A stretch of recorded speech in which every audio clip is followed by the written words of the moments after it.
Hello, I'm Jim Terr. I'm the proprietor of this channel, and I appreciate your interest in seeing some samples. I didn't call this the best of the channel because I don't know what's the best, and I didn't even go through the list of 1,400 plus videos to see what I should include here. I just used what came to the top of my mind. And so, you know, maybe there will be future editions. And they're also not the most popular, the most viewed on this channel. They're just ones that I happen to like, and in keeping with the theme, ones that I would like to be remembered by. Okay, thanks again. Enjoy.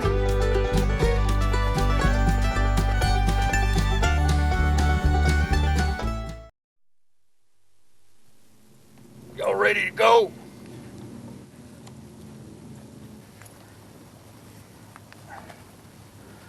Y'all ready back there yet? Y'all ready for old buddy yet? Where y'all going? Come on. Come on, we need you here. Come on, we're gonna be in the movies now. Okay, you girls ready? All right. Hey folks, this is Buddy here. Since we're now the new American hero, the all-American icon, we want to do our part to help rejuvenate the saggy U.S. economy. So we're making ourselves available to endorse the businesses that might need a boost. And here's a good one just to show you what we can do. And old Ted, we're going to do this one for you for nothing this time. All right. Turner's Bison burgers with prairie home fries without biting into bison. Today I will die. When you're running low on buffalo and ain't had your fill, just drag your old carcass into Ted's Montana Grill.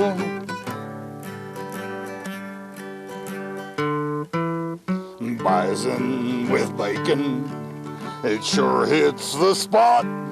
If you're craving that critter, that's just what we got. So in New York, Atlanta, or wherever you please, drag the wife and kids to Ted's Montana Grill Eateries. All right, y'all come see us. We ain't telling you what to eat, we just want to be your friend. How we do? We do all right? You sure now, you know, because we can do it again. Really, it ain't no trouble. All right then, okay.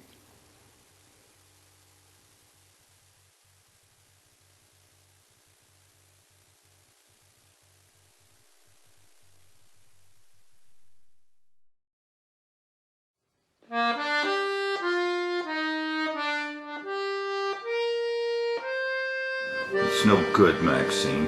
What's that, Larry? The satire. Nobody's interested anymore. What satire, Larry? The satire, Maxine. Satire. That's what I do for a living. Come on, Larry. You're good. You're the best.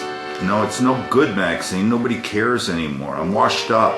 No, Larry, you're the best. Here, you want some coffee? I don't drink coffee, Maxine. Nobody cares about my satire. People are too busy nowadays, Larry. Too tired. Nobody cares. That's what I'm saying, Maxine. Nobody cares anymore. Have a cigarette, Larry. It'll calm your nerves. I don't smoke, Maxine. I'm washed up. No, Larry, you're still the best in the business. I was thinking, why don't you do something on Washington? Which Washington? You know, Washington, D.C., the capital. Politics. It's all a mess. Surely there's some comedy in that. That's about all I do, Maxine. Politics, Washington. Nobody cares anymore. I care, Larry. Are you sure you don't want some coffee? How about a cigarette, Larry? It'll calm your nerves.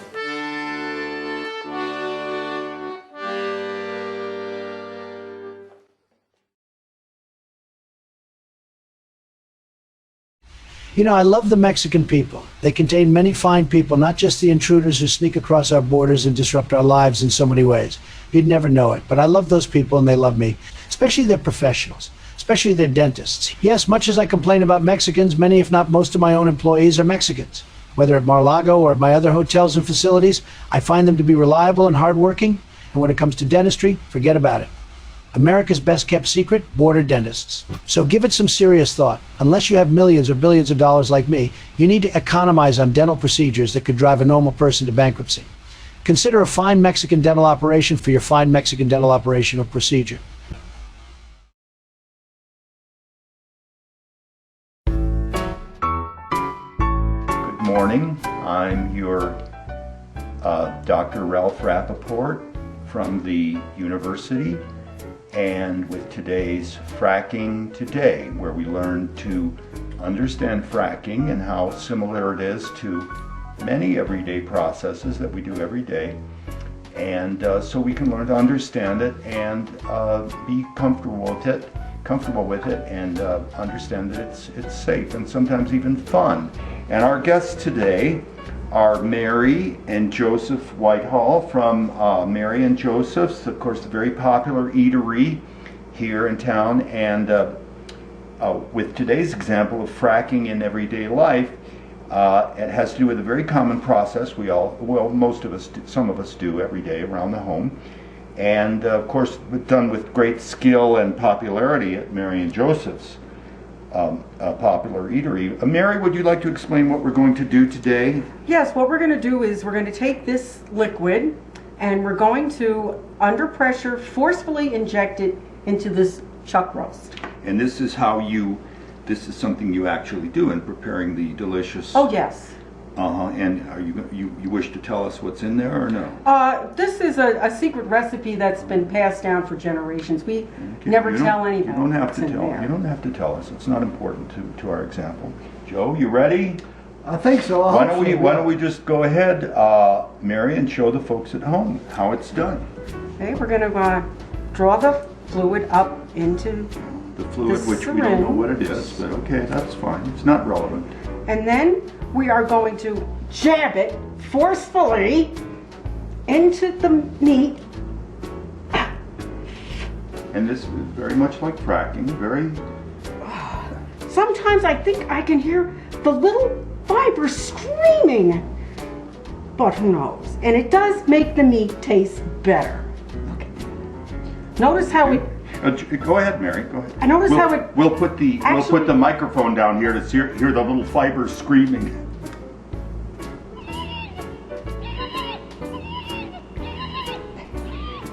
Very good, Mary. Very good. And notice how it leaks back out. That's very important.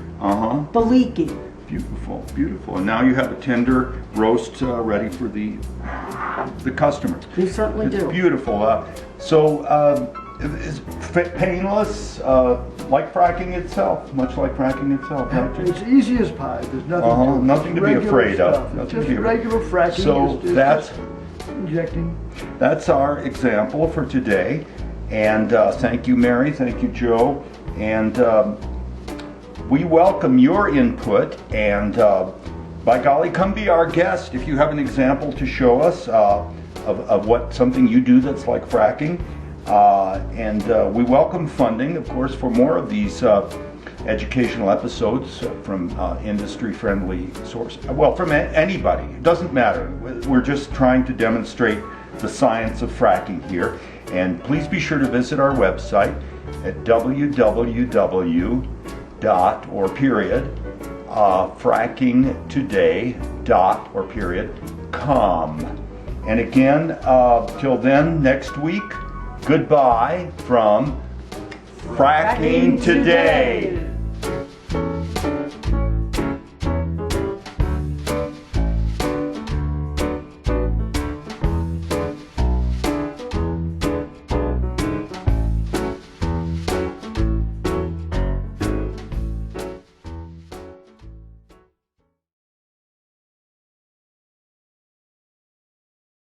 I think I'll have beans today.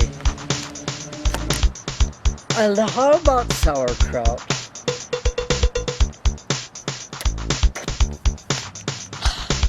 Hillbilly Barbells, yeah. Hillbilly Barbells, yeah. Hillbilly Barbells, yeah. Hillbilly Barbells, yeah.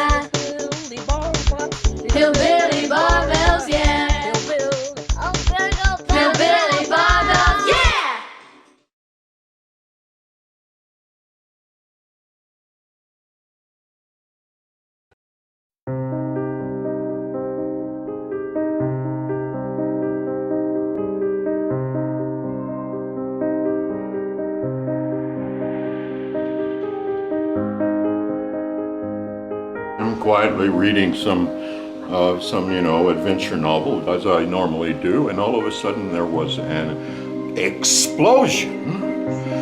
Debris everywhere, horrible noise. It felt like the end of the earth. And dust came down from everywhere. My dear friend Fred Baker lives in a beautiful spot in El Guique, New Mexico, a tiny settlement north of Espanola, New Mexico, which is north of Santa Fe. His property goes down toward the beautiful Rio Grande and is on an active irrigation ditch, or a acequia, in this lush farming area. Fred has some pretty nice gardens himself. One day in September 2016 turned out to be a little different from most days for Fred. Before this happened, I was a pretty complacent guy. Getting old, retiring, having a good life, doing what I want, not worrying about stuff.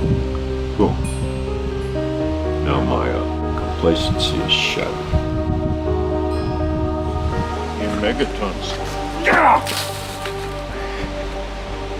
Yeah, I thought it was my friend, you know. I feel that way about most plants. I mean, I can't believe one wanted to try to kill me. A few days before the tree fell, there was like a deluge here. I mean, I had never seen it rain and hail so hard and so long and so violently ever since I've lived here, which is 30 years. Anyway, the water came down from up above here, out of Black Mesa or below Black Mesa, and found its way somehow behind my neighbor's house. And huge gushes of water came down behind there, washed out the whole place, hit the wall behind my house, came around down my driveway, washed out the driveway, washed out, I don't know, everything, and went here, ruined my garden, and dissipated in the field beyond. During the storm, the ditch was running the wrong way. My neighbor Sherry, who was here in this patio when the tree fell, actually saw it. She said she was sitting here and she heard some popping noises. She couldn't figure out what it was. She looked up there and the tree, just sort of in slow motion, fell. The popping apparently was the smaller roots of the tree breaking. And the next thing I know, it had all kind of settled down, and I heard somebody outside calling my name. You can see right here on the floor where a limb came through the roof, straight down into the subfloor. And here, it's a good thing I can hold my water, huh? Would you like to have been in there? Here's your 2 bedrooms. Yeah, you can see this tree here. It looks aggressive to me still. I mean, this thing tried to kill me, right? I'll chop the bastard up for firewood. We measured the circumference in what we thought was a good spot, and was 37 feet. These branches are bigger than most people's trees' trunks. Be careful of this one, it looks scary. Well, since this happened, the people who have helped me have been family, friends, and neighbors. My brother and his wife came from Salt Lake City. My sister came from Farmington. My son came from Albuquerque. And we worked here a lot just after this had happened. You know, a lot of people have been here from the county, from Homeland Security, I mean all over. Some people want to take this to some sort of charity where they make firewood for poor people, which is fine, but they gotta come and get it. I don't want to store this stuff. The tree is hurting bad and the house is going away, and that's what I want. So you're gonna rebuild farther down there, right? In the field? Yeah, I'm gonna have a house put down there. Somewhere on the other side of that big tractor.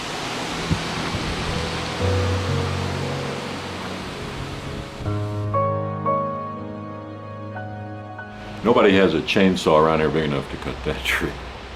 My brother John. So you're going to leave it as a tourist attraction? Yeah. Well, yeah, why not? It'll bridge the ditch there. It might be kind of picturesque. I mean, you know, you got to admit, that's a magnificent stump.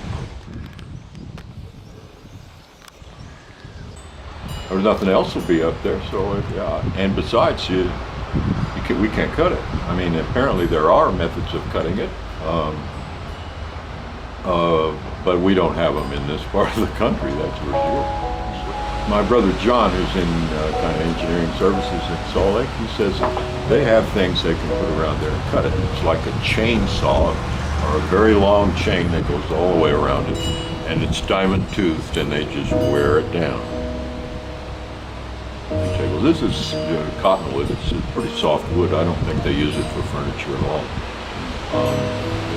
A lot of people have been getting it for firewood. Let me give you some advice. Watch out for trees. The tree's dead. I'm not. I win.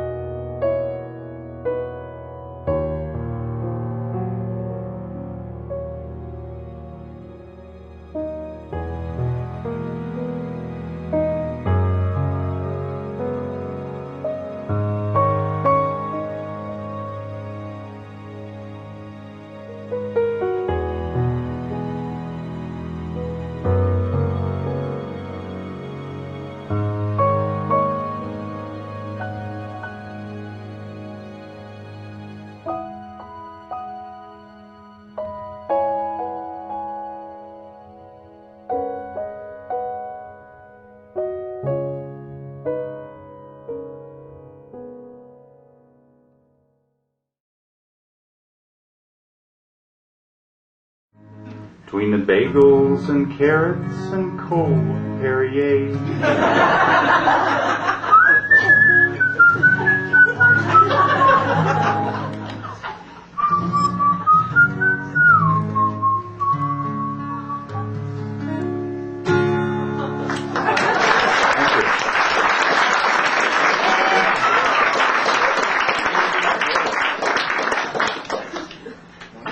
When I whistle, it's to try to add a note of poignancy, but last night and tonight people are laughing and it makes it hard to whistle.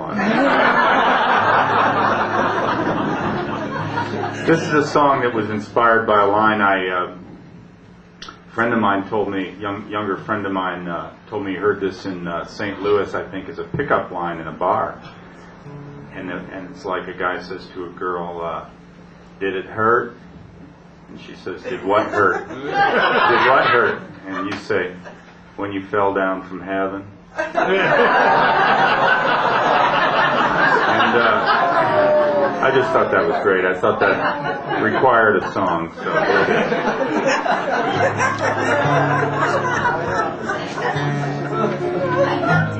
So every once in a lifetime, you see someone who makes you fall down on your knees and pray. Somebody who, if she said hi to you, you would not know just what words to say. A goddess in jeans, a B-movie queen, with a smile both seductive and kind. Well, I saw one last night, and I said, wrong or right, the first thing that came into my mind. I said, darling, did it hurt? Did what hurt when you fell down from heaven? Did you bounce when your feet hit the ground? Did a terrible dream or some big old jet stream knock you over and bring you on down? Did a tear in your wing or some other such thing make you fall from your heaven so dear? But since you've tumbled on down to our hot little town, why don't you let me buy you a beer?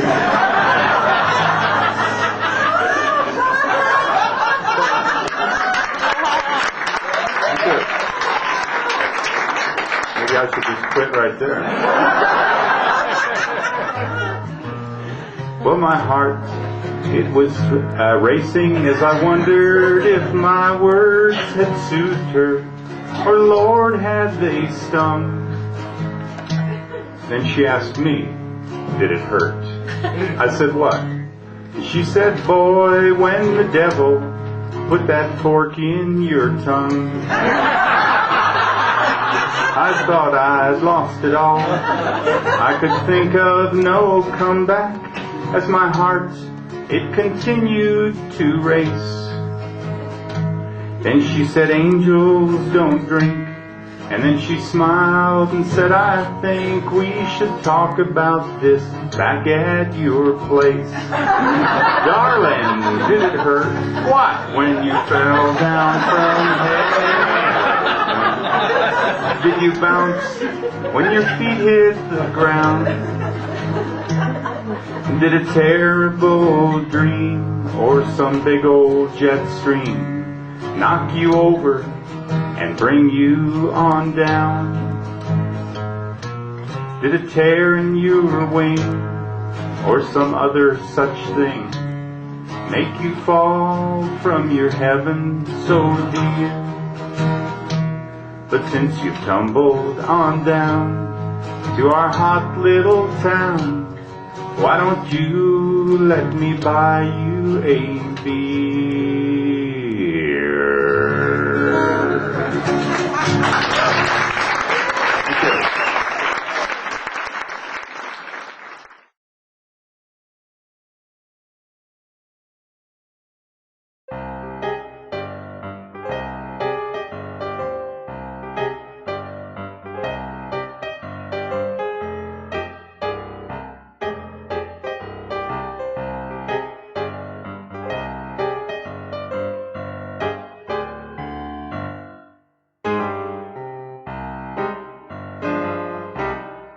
The battle of the century went only 9 short rounds, but hot were hopes for vengeance when Jack Johnson came to town. A tall white woman on each arm, and proudly did they stride, and black as he the raceabout in which he did arrive. No southern hamlet this, but quite advanced in many ways, a prominent black doctor, a hotel where presidents stayed. But still not all were happy that the champion might slay Big Jim Flynn, the fireman, from up New Jersey way. Who knows what pent-up anger lay neath Johnson's easy glow?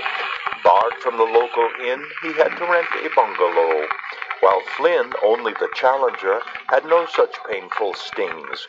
He put up at a fine hotel with mineral bath and springs. The bleachers of 1,000 seats were built in Murray's Field, and thousands more they stood to see if the giant would be killed. Flynn was not the kind of man to fall without a trace, but Johnson not the sort to be put easily in his place. The fireman charged and bowled and railed, but Johnson stayed quite cool. He treated Flynn as would a teacher a small child in school. While Flynn attacked, the champion smiled and chatted with his dame, who sat demure at ringside, likewise easy about the game. Flynn, outclassed and desperate, fouled the champion as he could. He butted Johnson with his head, but alas, it did no good. 9 rounds of such insolence did not turn day to night. All good things must surely stop. The police ended the fight. Johnson pocketed his win, stepped down, and calmly walked away, his body scarcely sweating on that Independence Day, still smiling, joking with the crowd, his lady on his arm, his straw boater upon his head, and no one badly harmed. Hundreds had come by that week to watch the champion train. Out there in that open field, made muddy by the rain, the battle was now over, the bleachers were torn down, the fireman was humbled, and the champion left town.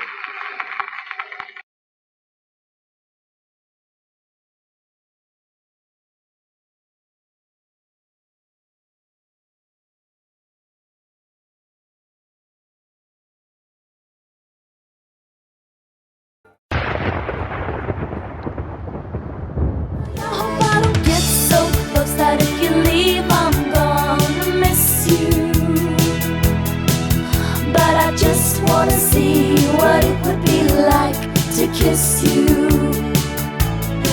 Don't wanna change you, mold you, shape you, scold you, twist you. I just wanna know what it would be like to kiss you. All it takes is a little sadness.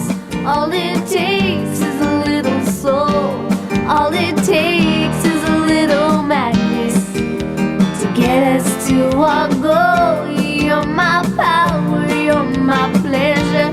Yeah, you make me feel alive. You're my... No taking, no breaking my heart. I've loved you so much from the start. Maybe I got in too deep. Maybe that wasn't smart. But please, no taking, no breaking my heart. But an angel appears on the shore. Just a vision, but now I want more. Everything falls right in line. Everything falls right in place. Suddenly I'm feeling fine. Every time I see your face. Mother, they remind me you'll no longer be with me. And you never even had a wedding cake. And that's tear number 3. Have a piece for your own sake, my tender 3-tiered wedding cake.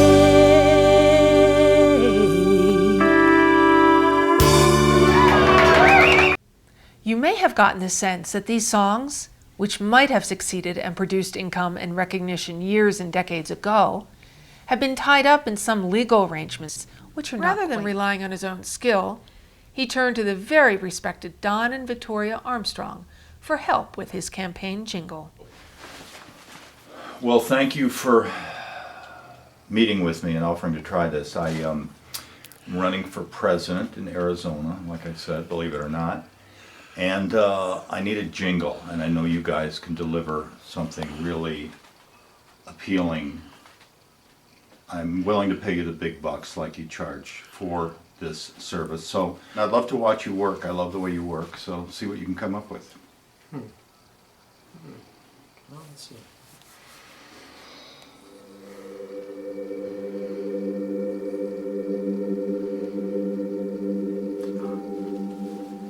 Let's see. Oh, wow. Already?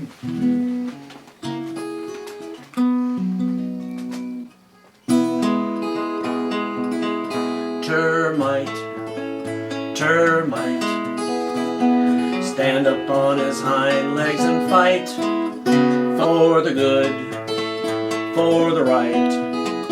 Terr is very likely to termite, termite, Termite, termite, termite, stand upon his hind legs and fight for the good, for the right.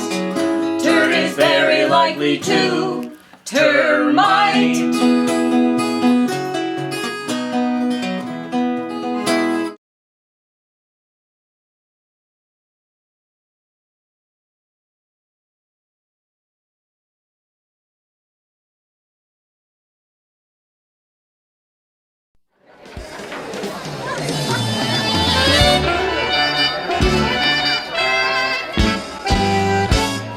Well, the world goes round and so do we.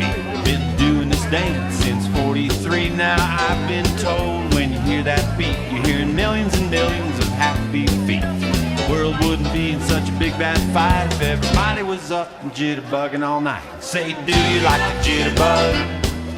Spinning with a little tongue, drinking soda from a mug, digging things that ain't been done. Do you like to cut a rug? Do you like to kiss and hug? Do you like the jitterbug? Well, the bee was born just to sweeten that high, and DJ's born to talk that jive. Wind ain't nothing if it don't blow. Cadillac's junk if it won't go. Froggy lives just to catch that fly, and people got a jitterbug to stay alive. I mean, do you like the jitterbug? Spinning with a little tug, drinking soda from a mug, digging things that ain't been done. Do you like to cut a rug? Do you like to kiss and hug? Do you like the jitterbug? All right.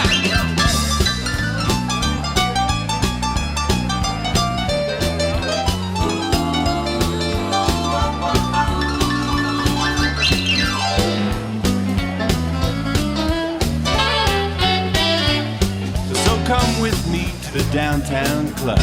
Give me a squeeze and I'll give you a hug. As soon as we hear that 4/4 sound, the first starts flying and we go to town. I never seen such a beautiful sight as all our friends jitterbugging all night. I'm saying, do you like the jitterbug? Of course I do. Spinning with a little tug. Certainly, round and round. Drink some from a mug or glass, whatever. Yeah. Do you like to cut a rug? Do you like to kiss and hug? Do you like the jitterbug? What I mean is, do you like the jitterbug? Spinning with a little tug. Drink some from a mug. Digging things that ain't been done. Do you like to cut a rug? Do you like to kiss and hug? Do you like the jitterbug? I mean it. Do you like the jitterbug? Please tell me. Do you like the jitterbug?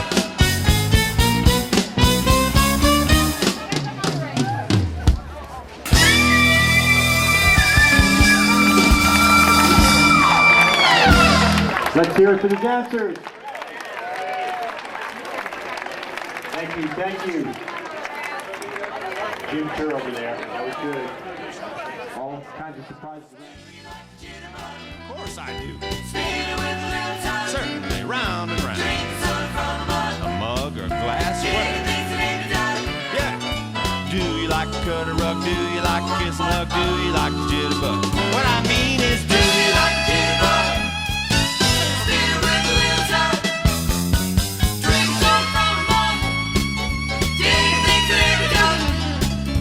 Do you like to cut a rug? Do you like to kiss and hug? Do you like the jitterbug? I mean it. Do you like the jitterbug? Please tell me. Do you like the jitterbug?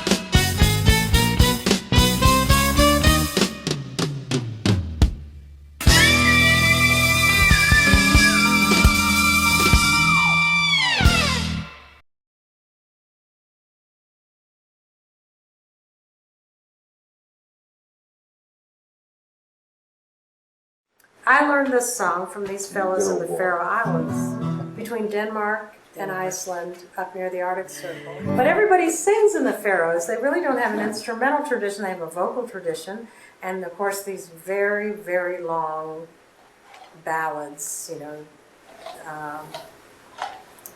sometimes one song can be 4 hours long. And it's had 150 verses, and they march around in a circle, and it's amazing. It's really amazing. It's a gorgeous place, but they love to sing, and they love gospel music. And they taught me this song, which we did on a show, and means a lot to them because it's about the title is "Let the Lower Lights Be Burning," and that's the lower lights on a lighthouse that shows the sailors where to come in. And I sang this with these 5 male voices, this group that was just absolutely the most gorgeous sound I've ever heard in my life. They were phenomenal, just gave me chills. But here it is. Brightly beams our Father's mercy from His lighthouse evermore, but to us He gives the keeping of the lights along the shore. Let the lower lights be burning, send a gleam across the wave. Some poor fainting, struggling seaman, you may rescue you.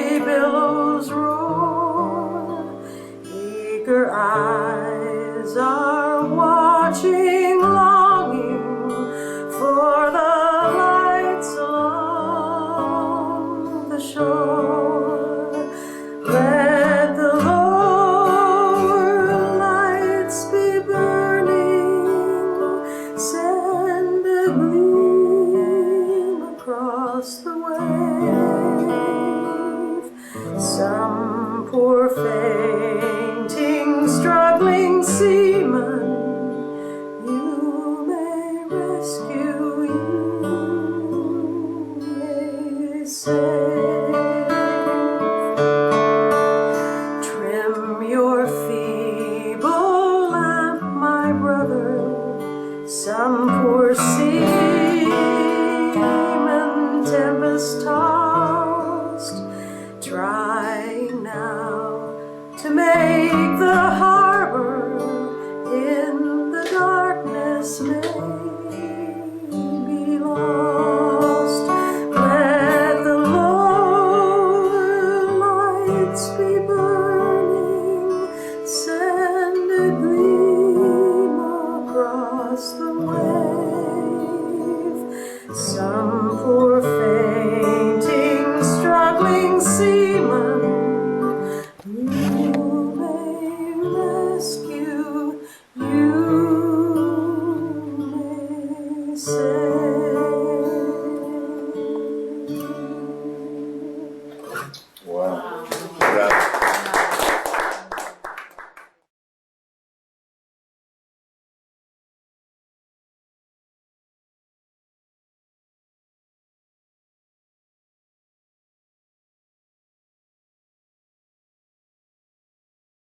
We took the concept of a wall and made it into a kind of a love song, didn't we, darling? Kinda. Mama may not agree with what we're doing here, but by golly, she's a professional when it comes to singing. So, you listen up to Mama now, okay? I'll build a wall between your heart and mine. A wall so tall, it'll stand the test of time. Made of cement and rebar, strong and fine. I'll build a wall between your heart and mine. He invaded me with drugs and guns and lies about his mom, his income and his size. She done me wrong in twice as many ways, is what she said. We'll build a wall, and by God, he will pay. I'll build a wall between your heart and mine. A wall so tall, it'll stand there for all time. Made of cement and rebar, strong and fine.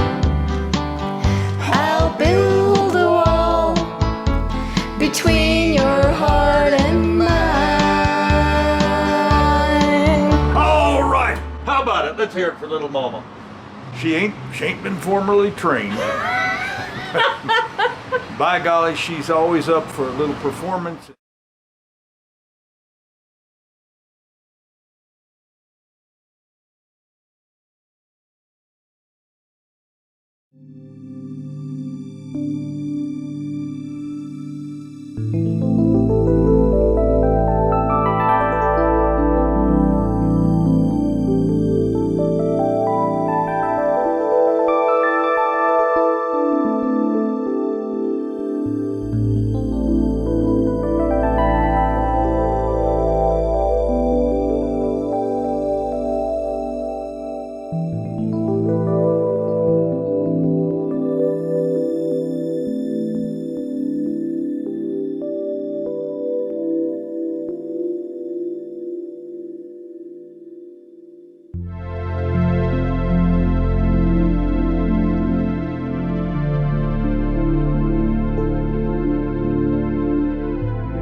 some correction. Just don't expect no real perfection. I may not operate flawlessly, but girl, you're not the boss of me. We just want to be your friend. Now I am gonna play one now for you.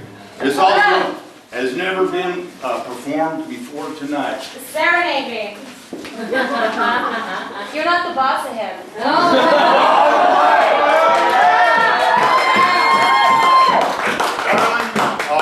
You can come work for me anytime. By the way, I'm paying 2 highly trained killer bodyguards to be with me all the time, because people like to come and, you know, get a piece of me. And where the hell are they, man? Check them out. Okay. Now you may have noticed we got a world situation. It's getting a little dire, but Buddy ain't trying to get political or make no waves. We just want to be your friend. But Buddy wrote a song about it. You may remember that song, "We Are the World," that beautiful anthem of peace and love. Everybody got together on the stage and was being beautiful together and dancing back and forth. Well, we're going to do something like that tonight, but I wrote a new one for our time. A beautiful anthem of peace and love in these beautiful world. Trained Killers is going to help me sing. Okay. Remember, you're going to see this one on MTV too. Dixie Chicks! You're in the wrong place for that, Donnie. Okay, it seems we gone crazy, like this world's in a mess. We ain't drinking our water, our 8 glasses, I guess. We ain't getting our roughage, or whatever it takes to remember we's family on a dust ball in space. It's beautiful, ain't it? Yeah. All right, we're going to war now. With this one and with that. First it's the Afghan, and now it's Iraq. There must be some solution. What one fella can do, who just wants to be your friend, and yes, I mean you. And then it hit me, ladies and gentlemen, here's one thing one person can do. I want to say about it right now. I like to get naked. My block. Getting some big old hot tub. Turn on the Springsteen and rock. Let the love vibes start rolling. Across the city and then across the country and ocean. Back onto us again. There ain't no room for smart moms when we're sending potatoes. And if everyone's eating, there ain't no need for Al-Qaeda's. All right, we can work out the details as we soak in our tub with about 40 others who could use a back rub. All right, here we go. I like to get naked with everyone on my block. Get some big old hot tub. Turn on a wailing and rock. The love vibes start rolling across the city and land, across the country and oceans, and back onto us again. Everybody, it's your last chance. Wouldn't y'all like to get naked with everyone on the block? Getting some big old hot tub. Turn on the Springsteen and rock. Let the love vibes start rolling across the city and land,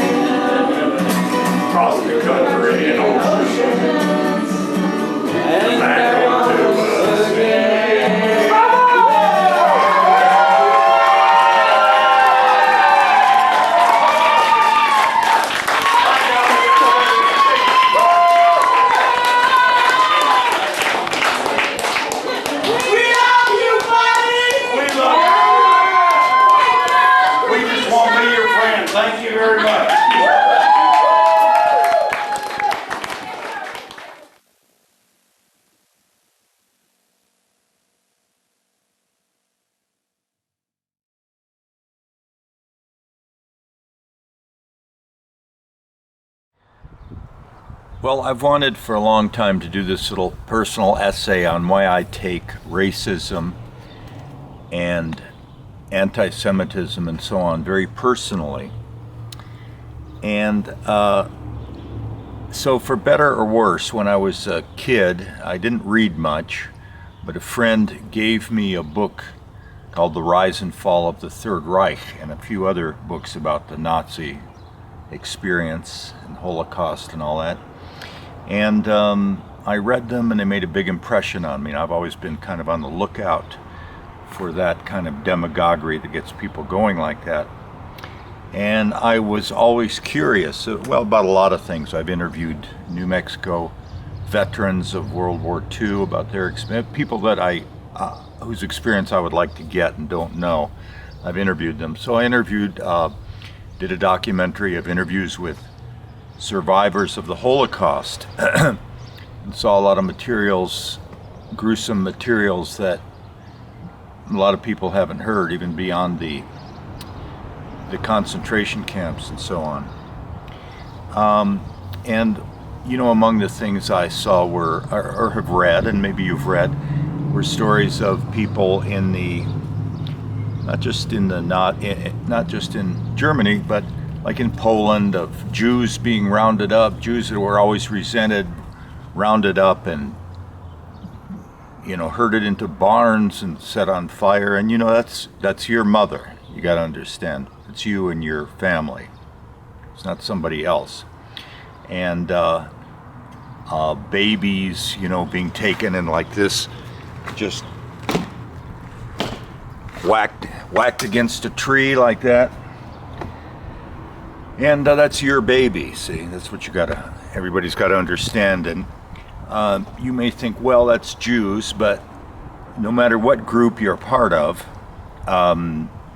Mexican, Japanese, blacks, of course, Native Americans, of course, Irish, Jewish, your group has been persecuted and massacred for what they are. So most people understand that. So for me, I live in a very ethnically mixed town, almost completely mixed. And those are the people I know and the people I love. And my particular family, our kids, are all kind of mixed breed, half breed, whatever you'd call it. And those are the people I love the most and have the biggest connection to. So when you're talking about massacring, I mean, if you're talking about putting down or exterminating even or something, some group like that, that's why I take that very personally, because you're talking about my kids and my loved ones, you see, very personal. And I also hold this against any politician who would not immediately disown any racist sentiment in his follower or pretend he didn't know about it or doesn't care about it or whatever. Racists who support him, by the way. So that's why I think it's not funny, because as I say, to make the point again, this is your baby. That's your baby, my baby. And that happens, and I've seen films of it too. So I don't think it's funny. And one of the women I interviewed, she's now gone, for this Holocaust video, is a woman who was, she wasn't even Jewish. Her mother, I think her mother was Jewish maybe, and her mother got sent to the prison camps, concentration camps, and murdered. And she said, you know, these people who deny the Holocaust, I don't know what I would do if I ever met one. She says, you don't kill 6 million people and then pretend it never happened. She said, if I ever met one of those people who said something to me, she says, I don't know what I would do. I would probably go to prison, but I would feel good that I got just one of them. And that's the way I feel. So I don't think it's funny or a means of self-expression or anything. And somebody might try me sometime and we'll see what happens. But anyway, that's my little speech. That's the way I feel about that subject. That's why I don't think racism is funny or just a means of self-expression. Thank you very much. And look at this beautiful, cute little puppy that just adopted me about 10 minutes ago. Come here, sweetie. Isn't that coincidental? Hey, come here. Come here, sweetie. Yeah.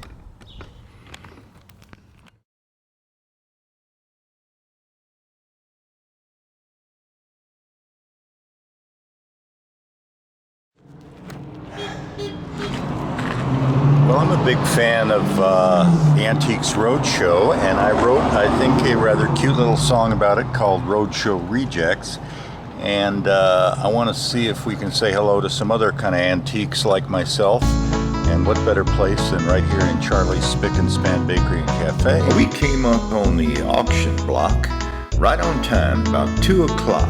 Just a dream, of course, you know. Just 2 antiques on the old road show. An oddly matched but lovely pair. A few nicks and scratches here and there. Interesting enough to discuss, but probably not worth very much. The praiser from some eastern firm was a little tired when it came our turn. She asked where this odd pair showed up, from a yard sale or some pickup truck. But she understood the curious features which make us somewhat notable creatures, in many ways like everyone else, yet somehow only like ourselves. We're roadshow rejects, got a few too many defects, just old enough to be interesting, not rare enough to be worth a thing. But we're dear to the ones that love us, and true to the one above us. Yeah, what the hell do we really know? We're just along for the old road show. You see these little cracks right here from a lack of care over the years, and the edges are a bit too worn, and the covering is slightly torn. But they fit together pretty good, made of steadfast, solid maple wood. Nothing fancy about this stuff, but well designed and good enough. We're roadshow rejects, got a few too many defects, just old enough to be interesting, not rare enough to be worth a thing. But we're dear to the ones that love us, and true to the one above us. We did our job as best we know, we're just along for the old road show.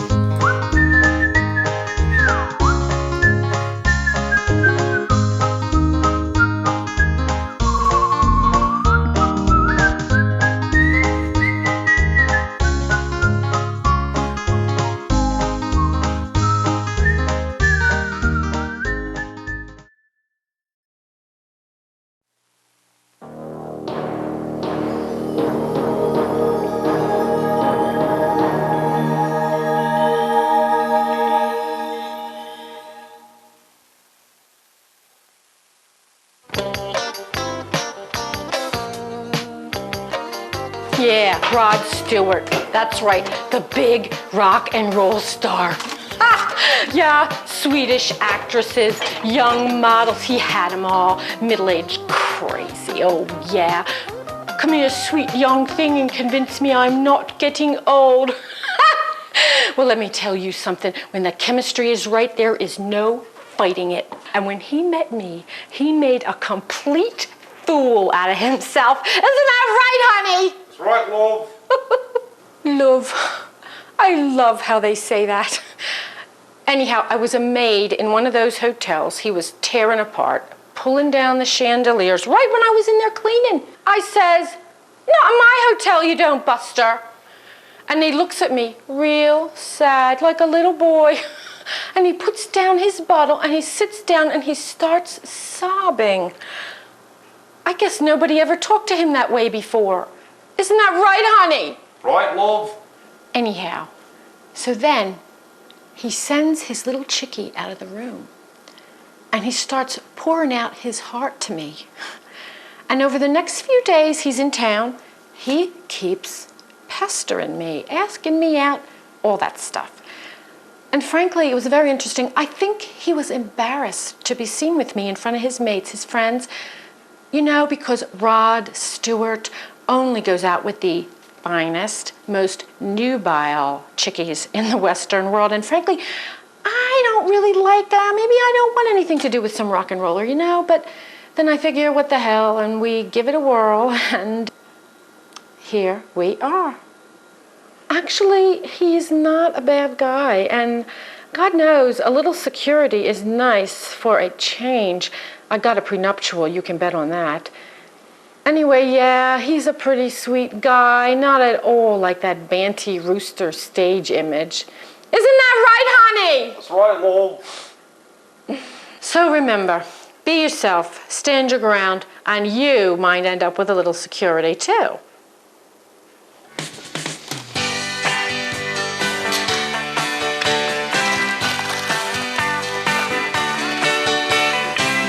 Honey, could you bring me some pickles or chips or something? Yes, Mom.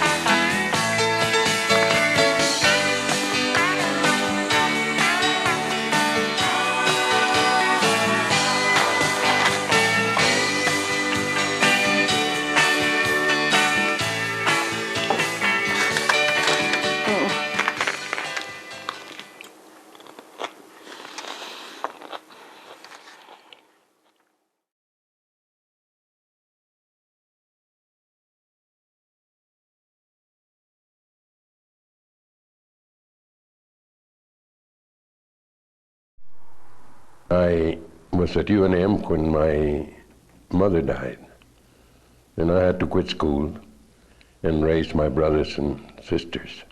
They were younger than I was.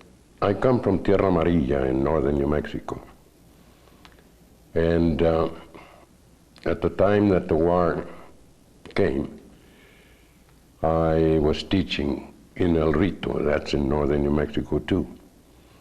And I happened to be in Tierra Amarilla the day it was announced.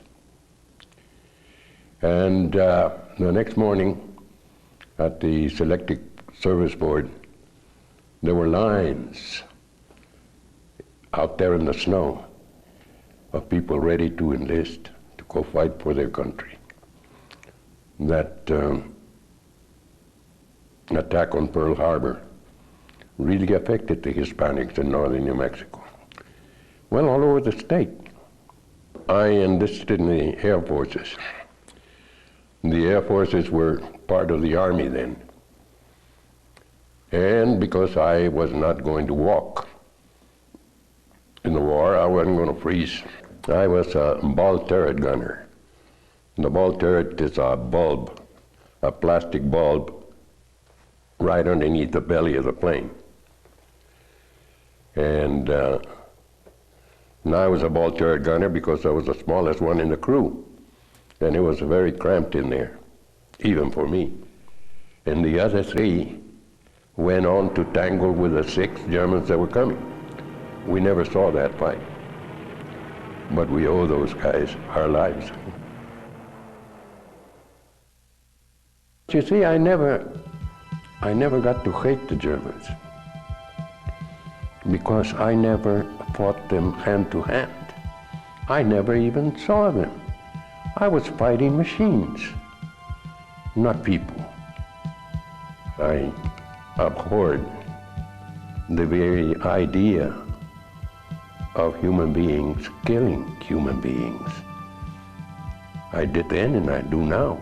But there was a wave of patriotism that came upon the American people. It was overwhelming. It absorbed us all. When we came back from the war, we were met by parades and banners flying and bands playing and fireworks. That is an experience that the Vietnam veterans didn't get, and it was unfair because they put their lives on the line just the way we did.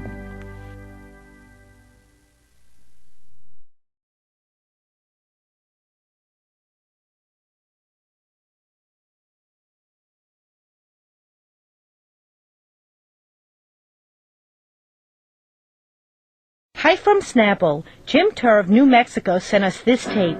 He calls it Sing a Song of Snapple. Sing a song of Snapple, but wait until you drink, 'cause singing while you're swallowing is harder than you think.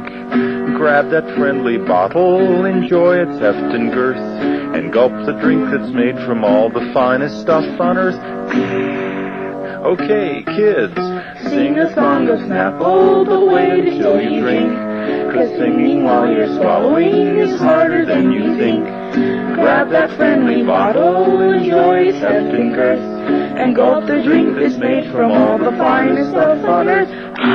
Thanks for the song, Jim. Snapple natural beverages made from the best stuff on earth.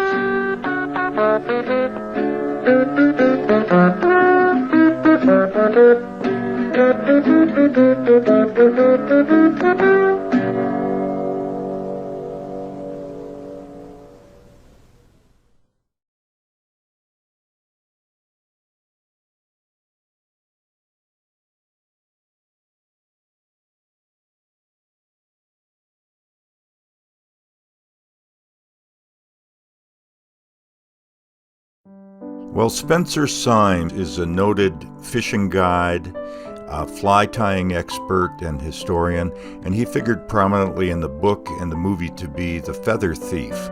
I visited him at his home in Taos, New Mexico, where he was at work making his own fishing hooks from raw steel. And you'll see pictures of some of this stuff throughout this video.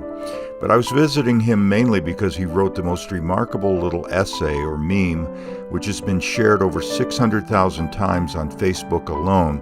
So we can figure it's probably been seen by at least 6 million people worldwide. And I was curious to know how it came about. It's a word I've had to get used to. Yeah. In the digital age. Yeah. You know, because most of my writings have been done with a pen on paper, and or even spoken as a story. And I, as far as a meme goes, I never really understood the real meaning of the word meme until we started getting into the social media world. I would be happy to read it. As the world fights to figure everything out, I'll be holding doors for strangers and letting people cut in front of me in traffic, saying good morning, keeping babies entertained in grocery lines, stopping to talk to someone who is lonely, tipping generously, waving at police, sharing food, giving children a thumbs up, being patient with sales clerks, smiling at a passerby, and buying a stranger a cup of coffee. Why? Because I will not stand to live in a world where love is invisible. Join me in showing kindness, understanding, and judging less. Be kind to a stranger. Give grace to friends who are having a bad day. Be forgiving with yourself. If you can't find kindness, then be kindness. It was a big... kindness has always been a big thing to me. One thing that I'm very aware of is how I affect other people. Well, this video relates to an essay I'm writing about Steve Young, my recollections of Steve Young, and in particular about an act of what I consider an act of kindness by him, where he let me have the publishing to a song of his that I was trying to promote at the time, which was cut by Hank Williams Jr., and as I say in the essay, I'm not entirely sure I was responsible for Hank Williams Jr. recording it, but he let me do it that way anyway. And it was recorded in this little studio up in the second floor of the garage behind my parents' house in Las Vegas, New Mexico. And that is where this, I believe this recording originated. Always loving you. The evening is lonely, babe, and the dead of night is too.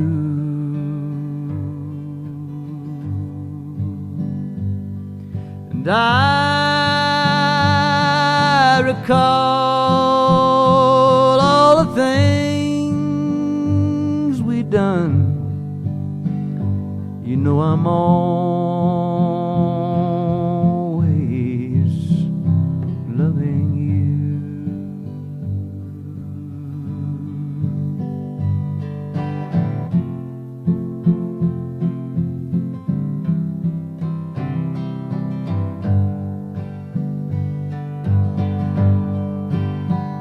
Oh, sometime I think that my train done gone, that we all old things must do.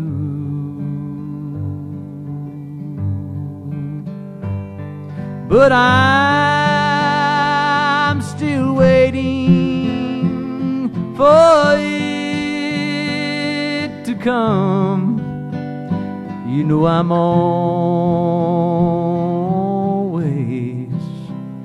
loving you. But oh, I still hear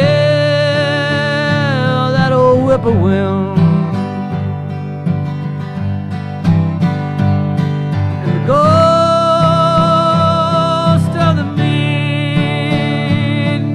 Train,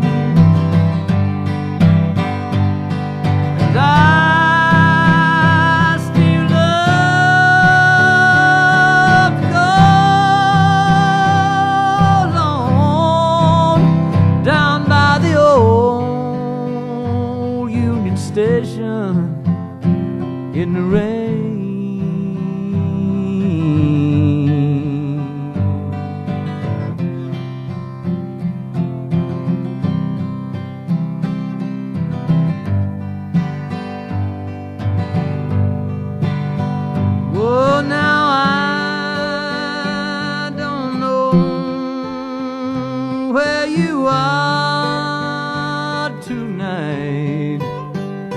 But I feel you across the mind,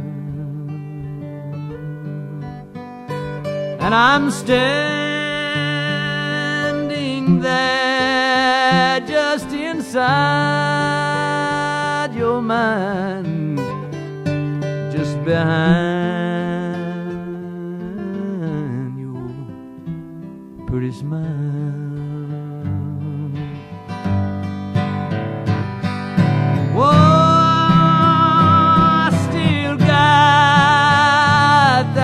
Whippoorwill,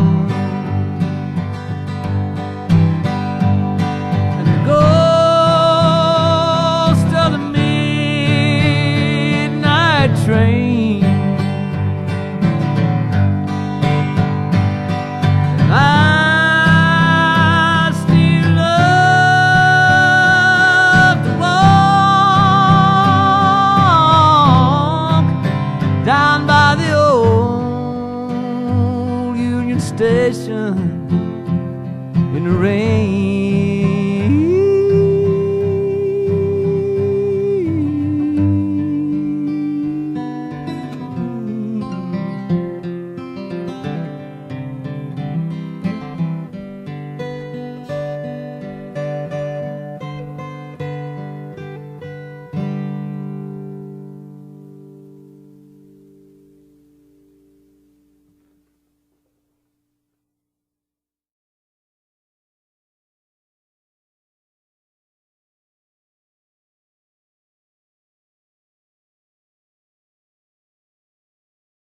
I was scared to death that they'd get it over with before I got there.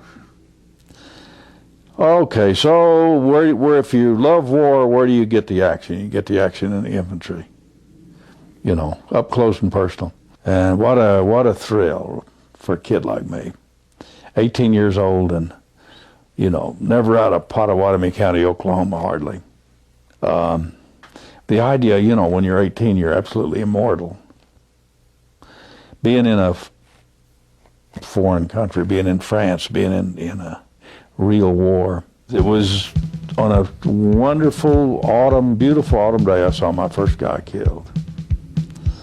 2 guys, quiet, lovely day, morning, bright sunshine, walking across a hillside down a sheep trail, strung out because we knew we were told we were under observation, and here comes some first artillery rounds come in. And a second round hit in the row behind me and killed 2 guys in my platoon,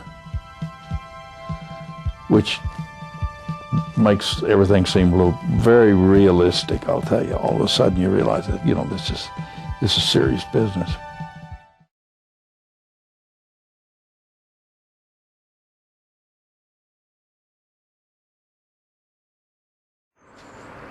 Yeah, toss no mas. I just wanted to say with a little bit of pride that I wrote that jingle. I understand it's the longest running jingle in New Mexico. Something like 20 years so far. I wrote it, and Michael Hearn added a chord which improved it quite a bit, and he recorded it. He's the guy singing the jingle, and I hope he's proud of it too. Toss no mas, and I'm going to include a few photos of what we're trying to keep clean and beautiful here in New Mexico. Riding the highway in New Mexico, I saw litter around me, above and below. Then a spirit appeared, as sweet as a kiss. She told me a secret as simple as this. Toss no mas, that's what she said. My beauty is fading, it soon may be dead. You're spoiling my highways, my beautiful lands, but you hold the answer in the palms of your hands. She spoke to my heart, and when she was through, I vowed I would keep my New Mexico new. Toss no mas, this story is true. Our land is our treasure, and it's up to you. Toss no mas, keep the spirit alive, keep New Mexico clean, and her beauty will survive.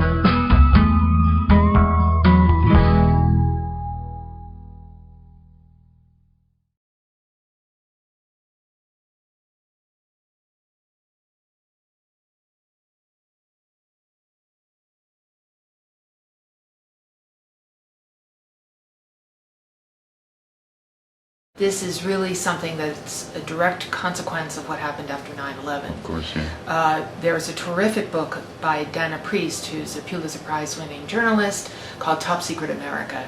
And she and her co-author explore just the enormous boom in everything that comes under the rubric of Homeland Security since 9/11.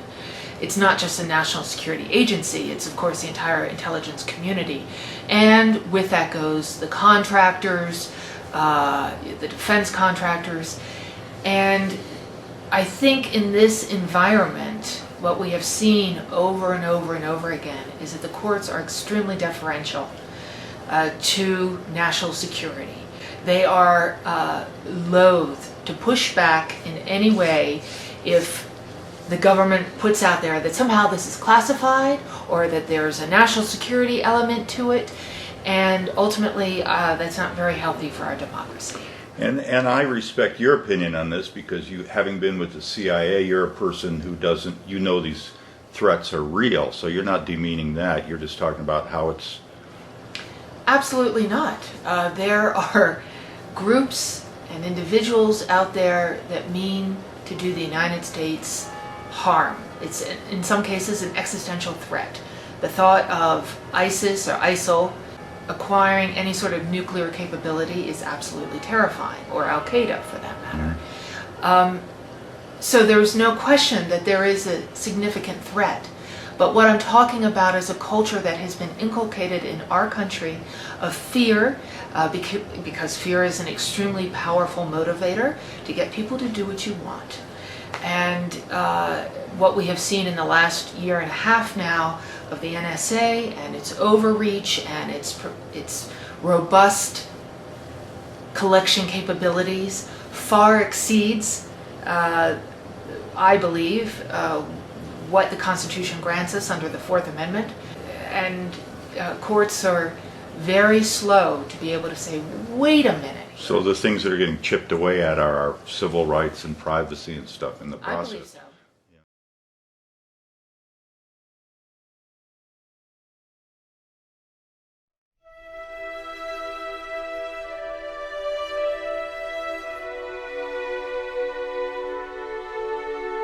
We start our story with a drone shot. For what better way to establish where we are? And don't almost all movies these days start with a drone shot? Where we are is Las Vegas, New Mexico, established almost 100 years before the gambling mecca by the same name.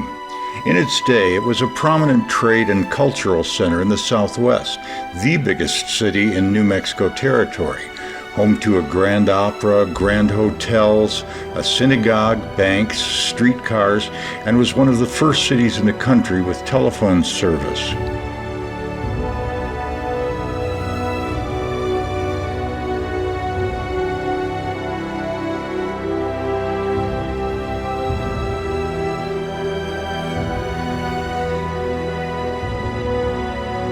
The Santa Fe Railway came here in 1879, and as Las Vegas became the biggest new town on the railroad, historian Howard Bryant says it quickly became the wildest.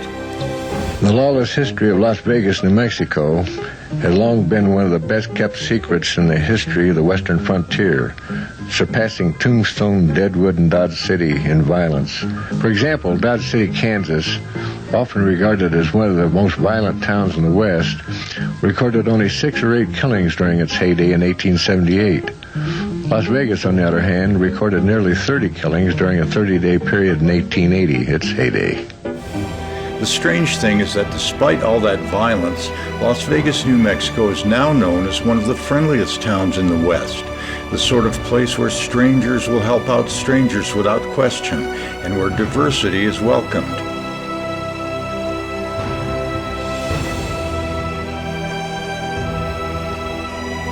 It's also a big TV and movie location, and home to 3 busy colleges.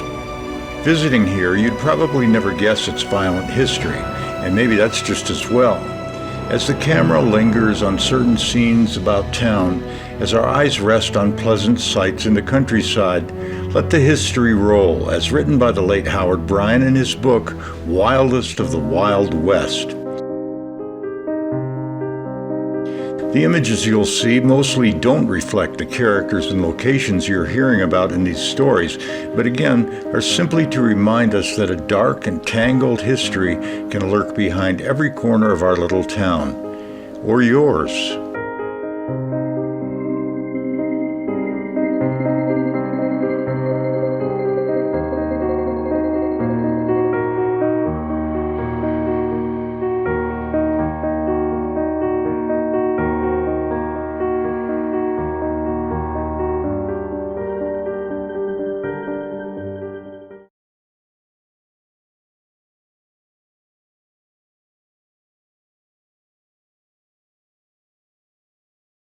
Here's a little survival tip my uncle taught me as a youngster. Might just save your life.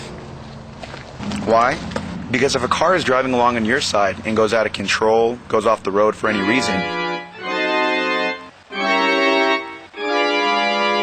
if you're on the left, you can see him coming and get out of the way. If you were walking on the right and that happened, you'd never see him coming from behind you. My uncle had that happen to a friend when he was a kid. The friend was killed by a driver who was blinded by the sun. And that's why he always reminded me about walking on the left.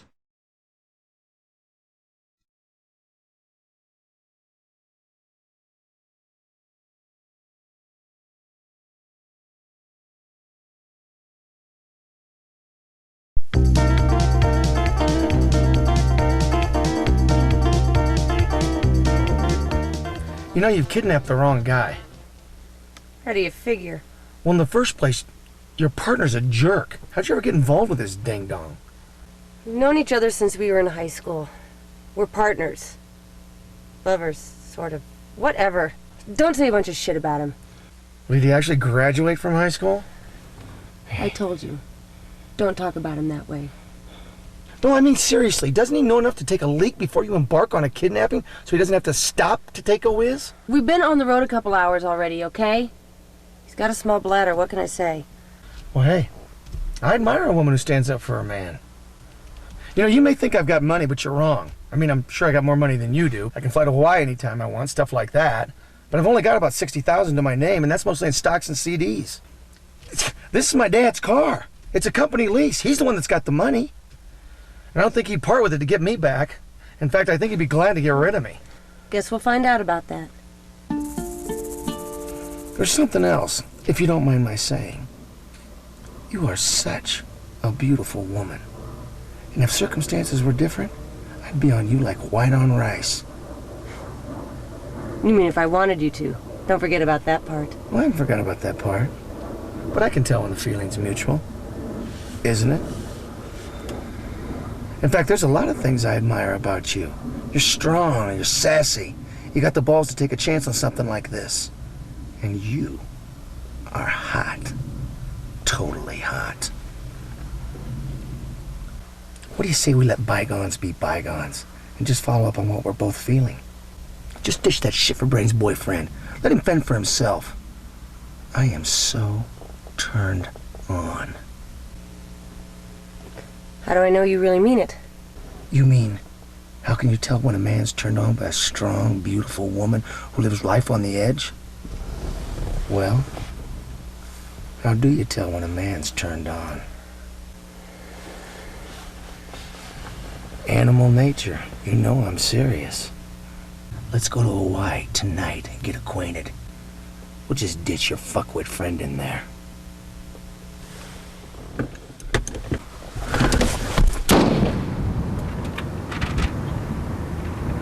Cut! That's a wrap. Excellent. Excellent. Let's call it a day. All right. Okay. So when do we have to have the car back to the workshop? Why don't you get it back by about 6 o'clock tonight? Fine. You were great. Thanks so much for having me grab his balls. Perfect day, really. You're welcome.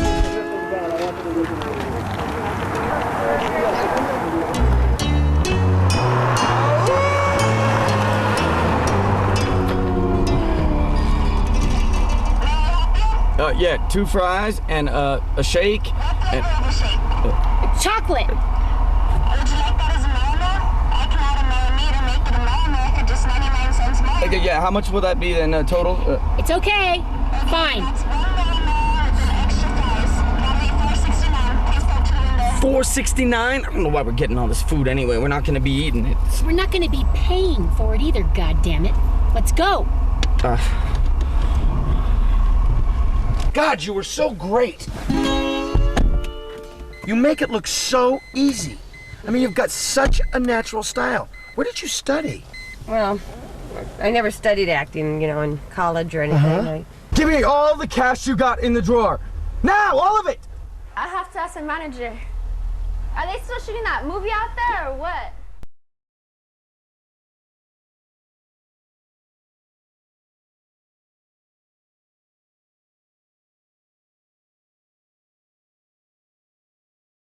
To this part that's bracketed here. Okay. And I just love that. Oh, this is so much fun. In my family, there have always been 3 things that are interchangeable: food, money, and love. Visitors to our house were never asked, "Are you hungry?" which Jake and Bertha would have thought impolite. Instead, the visitor was sat down at the table, no exceptions. Both of my parents would then compete to pull food out of the refrigerator at random. Leftover roast, chicken soup, cheese and crackers, whatever there was. They were equally generous with money, never denying me or my brother or other members of the family. Our family practiced a primitive form of communism. If anyone in the extended family needed the basics, a car, a house, education, they'd get it from the most financially successful ones, Jake and Bertha. No one went without. Despite achieving financial security, my parents still lived in the same little ranch house and still drove the same Fords. We weren't even close to the league of the flashy nouveau riche Jews who we saw driving by our house in their Cadillacs on their way up the hill to South Orange. But growing up, I had wanted for nothing. When I was into ham radio at the age of 11, my father bought me the gear, telling me that the only thing he asked in return was that I do the same for my kids.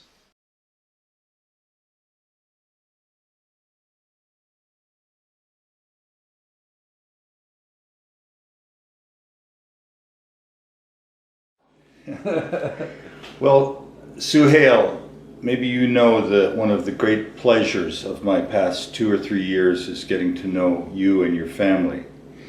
And in case anybody wonders how we met, I was interviewing Tony Mark, who had produced Hurt Locker, the big Oscar-winning film, And it was interesting, and he says, by the way, if you should get to know Suhail, the guy who was the man in black, the suicide bomber. The scene that everybody remembers, which was a very amazing, moving scene. And I said, really? He lives in New Mexico? He says, yeah, he moved to New Mexico with his family. And so I looked you up and got to know you and your family and here in Albuquerque, and delighted to know you guys, and put you in touch with the Journal, who did an article that I'm going to link to. I'm going to link everything in this interview to either an article or a video or something. And it was a beautiful article. I'd recommend it to people. It talked about your coming to the U.S. and adjusting and changing from being an actor in the Middle East to a 9-to-5 worker in the U.S. But one thing that was interesting to me was that you didn't seem to mind. You didn't seem to resent just doing the work that you do and getting acting work when you can. Is that right? Is that still the case? Yeah, that's right. You feel there's more opportunity here and the kids are doing well and you're happy to be here with the family? The first thing, my pleasure to meet you too. Yeah, well, thank you. It's like 4 years ago, I think. Really? Wow. Yeah, almost 4 years. Okay. Yeah. Yeah. My kids, they like it here. They go to the school and they're doing well. And they work. My older kids, they working too. They have a part-time job and they like it. You have 2 kids in college. Yeah. And 2 littler ones in grade school. Oh, yeah. And by the way, congratulations on all becoming citizens recently, right? Yeah, thank you so much. What have you found about fitting in the community in Albuquerque, in the U.S., in terms of getting to know people? You seem to have many good friends here from all cultures, local kind of people and everything. You seem to get along with everybody. Have you had any conflicts or any problems that come up with your own values or your own religious values trying to live in the U.S.? No, there's no problem at all. Really? And there is a different culture, I know. This is a really different culture between the Middle East and here. But we live. Do any problems come up? Any tensions that you worry about your kids, or you feel they're growing up the way you want them to, even in this culture? No, there's no problem at all. I'm glad to hear that. Yeah. And you're able to do your religion and your life the way you want it, and feel like you're making forward progress and everybody's doing okay? Yeah. This is a freedom country. You know? Yeah. This is the lovely wife, Hana. Yeah, she's mine. How are you? I'm fine. There's the camera. And maybe I can, so life is okay, and congratulations on citizenship. Thank you very much. Very good. And can we get the kids to come over and say hi? Yeah, okay. So I also want to thank you for playing along with me on some of these film ideas I'm trying to do. Some are little trailers for movies I think we can do that are good ideas. And I always make sure to have you do a line in Arabic to show that we'll have an Arabic element. Sadness, all it takes is a little slow. All it takes is a little madness. And here is son دنج راسك خلي راسك يم راسي باعد. Isa. Isa. Say hello. تعال لي جاي. Hello. تعال لي جاي. تعال. باع الكاميرا يجي. Say hello. Hello.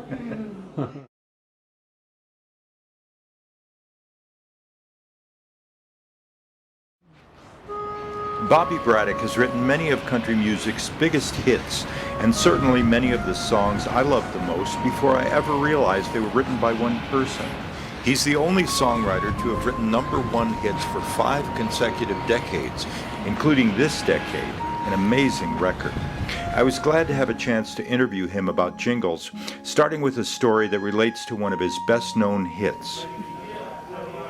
I wrote DIVORCE and took it into a publishing company here a very long time ago and played it for Curly Putman, who was a great songwriter. He is also this publishing company's sold song plugger for 2 or 3 years back then. And he liked the song, and we did a demo on the song, and were never able to get it recorded. And I couldn't understand it. It'd been around for several months. And I asked Curly, I said, why is nobody taking this song? And he said, well, I think the melody is too happy for such a sad song. And I said, well, you think it needs a new melody? And he said, well, maybe just the last line of the chorus and the last line of the verse. It dawned on me that it sounded very much like a soap commercial. The way I had it was, oh, I wish that we could stop this D-I-V-O-R-C-E. So I said, well, Curly, what would you do with it? He picked up a guitar, and then Curly's got this really lonesome sounding voice. And he said, oh, I wish that we could stop this D-I-V-O-R-C-E. And here's the way I had the song before Curly put some mournfulness into it. Oh, I wish that we could stop this D-I-V-O-R-C-E. And Curly did. Oh, I wish that we could stop this D-I-V-O-R-C-E.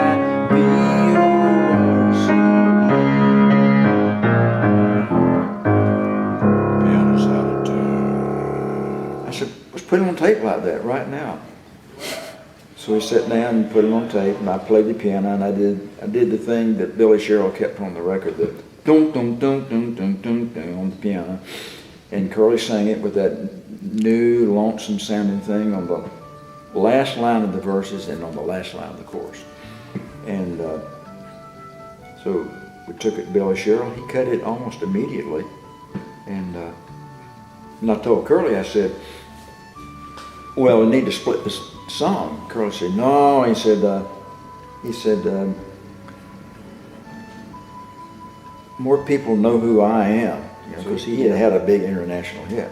You mean split the credit on the song? He was talking about splitting the credit on the song, yeah. And I had, and I felt really strongly about it. He didn't want any of it. So we compromised, and he took 25% of it, but has his name on there as a co-writer. Well, he saved you from jingle hell, from having that melody on it. Well, he probably saved me from obscurity with that song, because nobody was recording it. And when Billy Sherrill, if he had heard it in the other form, who knows what his reaction would have been. But first place we went with it, I mean, we'd gone months with nobody, with no takers, and Billy Sherrill, the moment he heard it, he said that he knew it was a hit.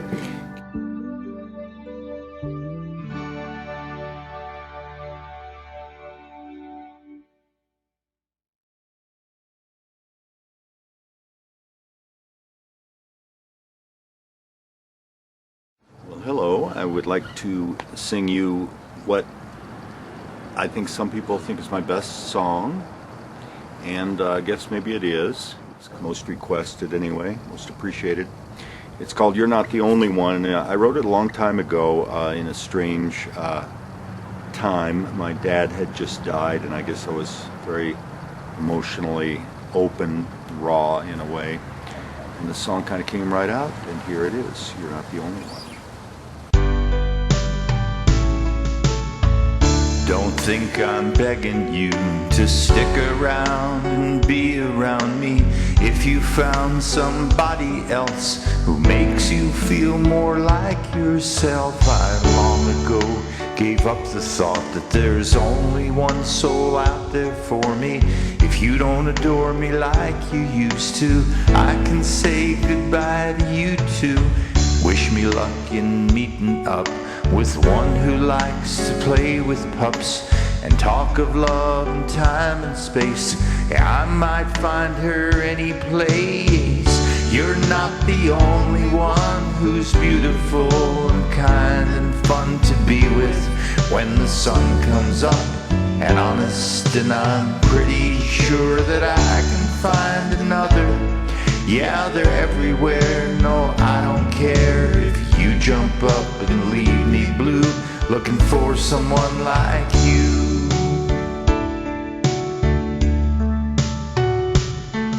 I know a life of love consists of all the moments you have missed, and those you'd like to have again, and mostly spent with your best friends. And I know I won't forget you, and hardly ever will regret you leaving me to try again, to find another new best friend. Cause you're not the only one can make me laugh and make me cry, and pretty soon, yeah, by and by, I'll find someone who's just as good for company on a long, long drive, and who loves to walk and be alive, and can look at me and see right through, and loves children like you do. Yeah, you're not the only one who's beautiful and kind and fun to be with when the sun comes up. And honest, and I'm pretty sure that I can find another. Yeah, they're everywhere, no, I don't care if you jump up and leave me blue, looking for someone like you.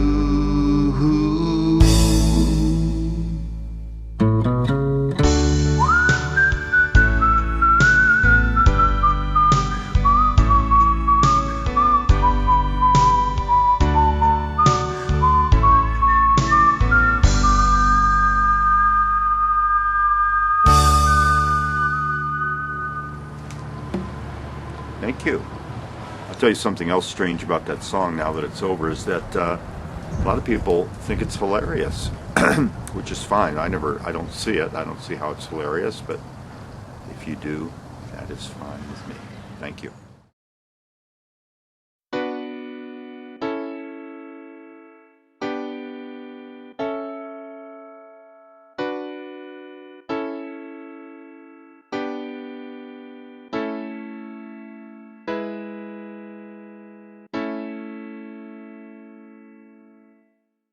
I've been humbled by Hubble, by those images so clear, by the photos and flybys that make it all look so near, the crisp and classy close-ups of planetary orbs. It's more surprise and splendor than this small brain can absorb. Saturn's rings, I'd like to put one on my finger. The memories of Venus are cloudy but still linger. Jupiter is hot, but that might be good for my arthritis. Mars is uninhabited, but also by creatures that could bite us. But lest you think my affection is wandering away, before you get the notion that my heart is gonna stray, you're still my favorite planet, the planet of my birth, the one I most depend on, Earth.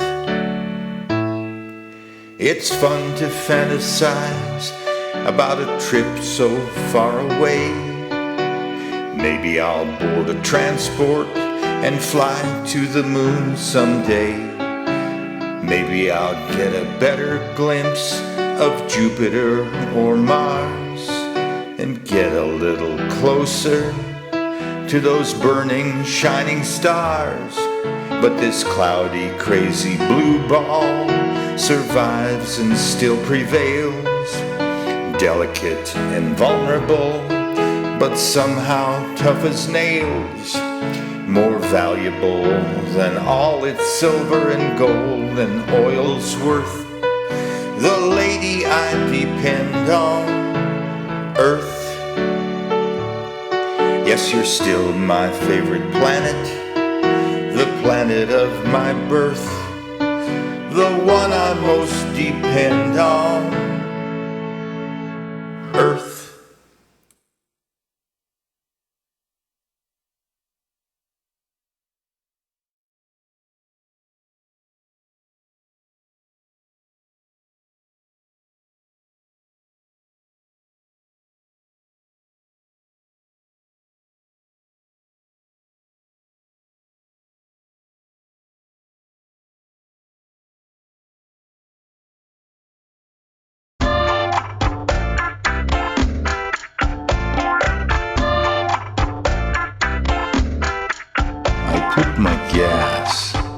drove to town. I parked my ride, then I got down. They told me something, I kicked their ass. Got $10 more, put some more gas. I landed out, driving all around. Mi chavita, it's all like down. We rode all over, but not too fast. Got down again to put some gas. Some days more or less a total loss. I'm just peeling it over here. Aquí no más. If I had some money, I'd have some class. Wouldn't stop so much to put some gas. Órale, vato. Órale, pues. What it all means, you'll have to guess. But it's a big state, so if you want to pass, you'll have to stop to put some gas. Órale.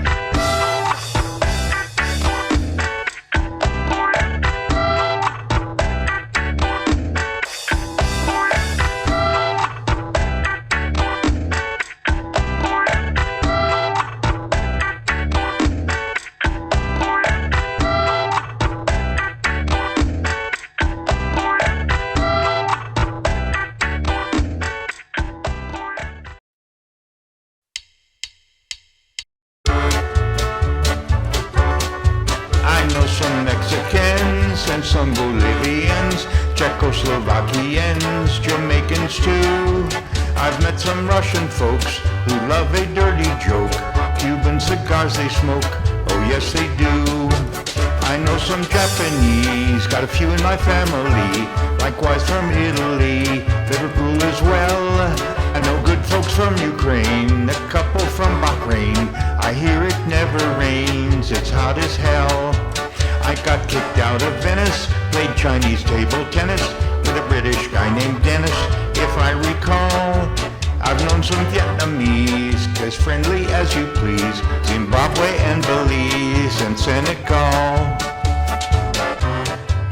Hey, best guy I ever knew, over from Iraq he flew, with his whole family too.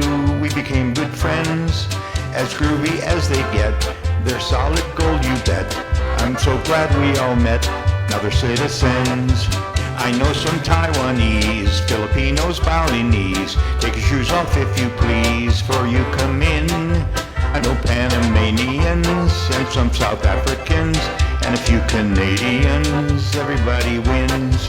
Gotta say I love my friends, Turkish and Dominican, Tibetans, Dutch and Finns, Afghans as well. Thai and Hungarians too, I adore them, yes I do. Azerbaijanis too, we're really swell.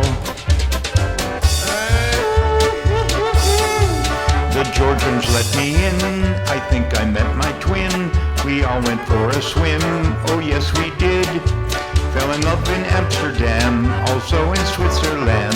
If I hadn't left when I planned, might have had a kid. I knew a gal from Laos, she was no timid mouse. Stayed a few days in my house, I won't forget. Israelis and Indians, Iranians, South Koreans, Kenyans and Libyans, as good as they get. I know nice folks from Niger, great folks from everywhere. Denmark, yes, I've been there. Venezuela too. They won't be coming here, at least probably not this year. That seems a little queer, but what can I do? So yes, I love my Mexicans and my Australians and my numerous black friends. Oh yes, I do. Greeks, Germans and Chinese, French, Irish and Burmese, Qataris and Lebanese, and you would too.